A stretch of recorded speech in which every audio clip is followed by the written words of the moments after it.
To add the Copilot URL with icon on desktop and taskbar using Google Chrome, open the website URL in browser address bar.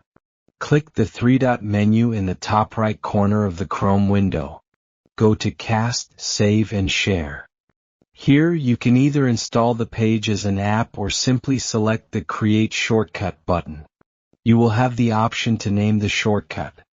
A shortcut will be created on your desktop while opening its folder in File Explorer. Close the browser window to view the shortcut on desktop screen. To pin the shortcut to your taskbar, right-click on it. In Windows 10 you'll see the Pin to Taskbar option directly. If you're using Windows 11, select Show More Options first, and then click on Pin to Taskbar. The procedure is exactly same in other Chromium browsers like Brave.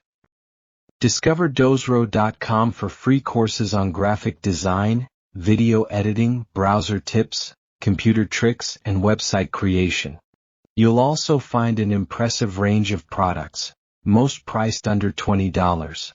Don't forget to like the video and subscribe to the Dozro channel. Thank you for watching.